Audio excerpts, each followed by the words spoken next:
महाराष्ट्रातील पाचव्या आणि अखेरच्या टप्प्यातील प्रचार तोफा थंडावल्या आणि 20 मेला मतदानही पार पडलं. मुंबई आणि महानगरातील लोकसभा मतदारसंघाचा या टप्प्यात समावेश असल्यामुळे तिथल्या लढतीकडे संपूर्ण देशाचं लक्ष लागलं होतं. अशात घाटकोपर छत्रपती शिवाजी महाराज पार्कवर झालेल्या पंतप्रधान मोदींच्या सभेने मुंबईत सर्वत्र मोदी मॅजिक पाहायला मिळाली. पण त्यातही प्रचार सभांचा प्रचाराच्या स्ट्रॅटजीवर सर्वत्र चर्चा होऊ लागली आहे. अशातच देवेंद्र फडणवीसांच्या प्रचार सभांची आणि मुलाखतींची माहिती माध्यमात प्रसिद्ध झाली, ज्या बातमीमुळे अनेकांच्या भुवया उंचावल्या. कारण उपमुख्यमंत्री देवेंद्र फडणवीसांनी लोकसभा निवडणुकीसाठी राज्यात प्रचारांचा झंझावात केला. दिनांक 26 मार्च रोजी प्रचारांचा नारळ फोडला आणि दिनांक 18 मे रोजी राज्यातील पाचव्या टप्प्याचा प्रचार संपुष्टात आला. या 52 दिवसात फडणवीसांनी 115 सभा आणि 67 माध्यमांना मुलाखती दिल्या. त्यांच्या प्रचार सभांचा आकडा शरद पवार, उद्धव ठाकरे यांच्यापेक्षा जास्त नोंदवला गेला आहे. त्यामुळे फडणवीसांनी या प्रचार सभेत आणि मुलाखतीत मांडलेले महत्त्वाचे मुद्दे, विरोधकांवर केलेली टीका, विकास कामांच्या बाबतीतील विजन, अशा सर्व गोष्टी आज आपण जाणून घेणार आहोत. नमस्कार, मी सुप्रीम मस्कर आणि कॅमेऱ्यावर आहे साक्षात सावंत. उपमुख्यमंत्री देवेंद्र फडणवीसांनी दिनांक 26 मार्च रोजी चंद्रपुरात पहिली सभा घेतली. सुधीर मुनगंटीवार यांचा उमेदवारी अर्ज दाखल करण्यासाठीची ही सभा होती. तर 50वी सभा नांदेड उत्तर मध्ये दिनांक 22 एप्रिल रोजी झाली. 1 ते 50 सभांचे अंतर पार करायला 26 दिवस लागले. तर 100वी सभा शिवाजीनगर पुणे येथे दिनांक 11 मे रोजी झाली. त्यामुळे 51 ते 100 या पुढच्या 50 सभा 15 दिवसात झाल्या आहेत. पहिली सभा ते शेवटची भिवंडीतील सभा असे सलग एकूण 52 दिवस हा प्रचार सभेंचा क्रम सुरू होता. या 52 दिवसात 115 सभा करतानाच फडणवीसांनी विविध माध्यमांना एकूण 67 मुलाखती दिल्या. यात 35 मुलाखती या मुद्रित माध्यमांना, 22 मुलाखती या इलेक्ट्रॉनिक माध्यमांना, तर 8 मुलाखती डिजिटल माध्यमांना दिल्या. 2 मुलाखती या राष्ट्रीय साप्ताहिकांना होत्या. तसंच संत वचनांची मालिकाही देवेंद्र फडणवीसांनी सुरू केली, ज्यात संत वचन नावानं संतांचे अभंग, ओवीचा आधार घेत पंतप्रधान नरेंद्र मोदी यांनी केलेले काम समाज माध्यमातून दररोज एका ग्राफिकच्या माध्यमातून मांडण्याचं काम सुद्धा त्यांनी केलं. सुमारे 40 भागांची ही मालिका राहिली, जी 20 मे पर्यंत सुरू होती. राष्ट्रसंत तुकडोजी महाराजांच्या अभंग, निवडणूक जणू स्वयंवर, ज्या हाती देणे जीवनाचे बागडोर, त्यासी लावावी कसोटी सुंदर सावधपणे, असं सांगून मतदान करण्याचे आवाहन केले. तर दुसरीकडे तुकोबांचा बोले तैसे चाले, त्याची वंदावी पाऊले म्हणत पंतप्रधानांनी दिलेल्या आश्वासनांची पूर्ती कशी केली ह्याची माहिती दिली. तर जगाच्या कल्याणा संतांच्या विभूती, देह कष्टविती परोपकारे असं म्हणत पंतप्रधानांचे वैश्विक नेतृत्व लोकांपुढे मांडले. आता या 115 सभा आणि 67 मुलाखतीतील प्रभावी मुद्दे जाणून घेऊ. मोदींनी 10 वर्षात केलेला विकास, राष्ट्रहित, आर्थिक मुद्दे, देशाच्या सुरक्षेविषयक मुद्दे, राज्य सरकारच्या माध्यमातून झालेल्या स्थानिक विकासाचे मुद्दे, हिंदुत्व, अशा विविध बाबी त्यांच्या भाषणातून त्यांनी मांडल्या. या संपूर्ण 5 टप्प्यात स्थानिक गरजेनुसार त्यांनी आपले निवासाचे मुख्यालय ठेवले. पहिल्या आणि दुसऱ्या टप्प्यात नागपूर हे मुख्यालय होते. तिसऱ्या टप्प्यात छत्रपती संभाजीनगर, जळगाव, पुणे अशा ठिकाणी मुक्काम केला. चौथ्या टप्प्यात प्रामुख्याने पुण्यात मुक्काम असायचा. 5व्या टप्प्यात मुंबईत रात्रीचा मुक्काम केला. कार्यकर्त्यांच्या भेटी, पदाधिकाऱ्यांच्या बैठका असा क्रम सभांनंतर सुरूच असायचा. तसेच या सभांमध्ये वोट जिहादला वोट यज्ञने उत्तर देण्याची योजना, सरकारने 14,000 सेज इमारतींसाठी स्वयंपूर्ण विकासाचा मार्ग मोकळा करून दिल्याची माहिती, FSIच्या धोरणांमध्ये केलेले बदल, म्हाडाच्या 56 वसाहतींमध्ये सेवा शुल्कात माफ, विक्री आणि हस्तांतरण संदर्भात क्रांतिकारक निर्णय आणि सामान्य मुंबईकरांना घर मिळवून देण्यासाठी केलेल्या प्रयत्नांची मांडणी त्यांनी केली.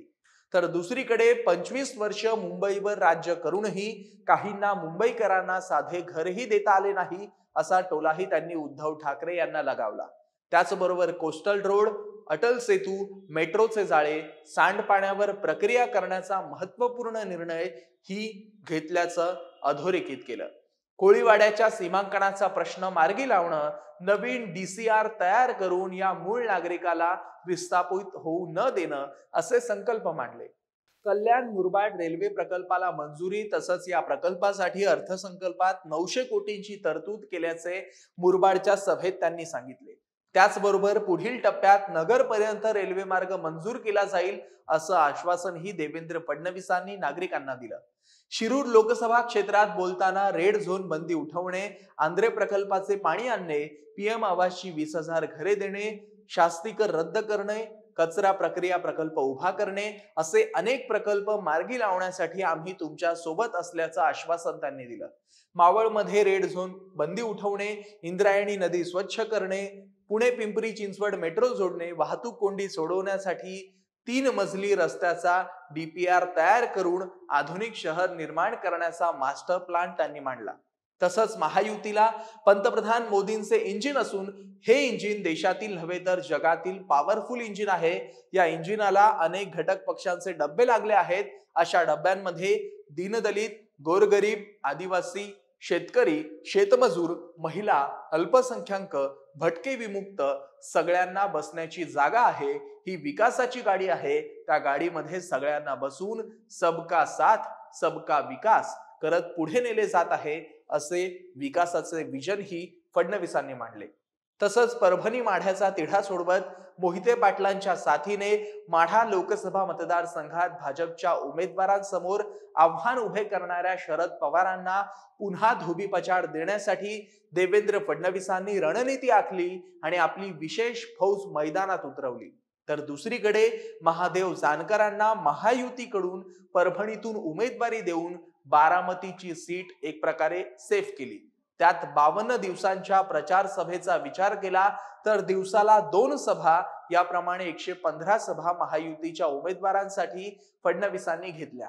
विदर्भ, मराठवाडा, पश्चिम महाराष्ट्र, उत्तर महाराष्ट्र, कोकण, मुंबईसह संपूर्ण महाराष्ट्र पिंजून काढत जवळपास राज्यातील सगळ्या लोकसभा मतदारसंघात फडणवीसांनी प्रचार सभा घेतल्या.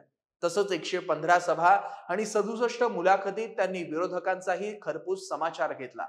पाकिस्तानातून राहुल गांधी आणि केजरीवालांच्या समर्थनार्थ ट्विट केले जात आहेत. उद्धव ठाकरे सुद्धा त्यांच्यापेक्षा वेगळे नाहीत.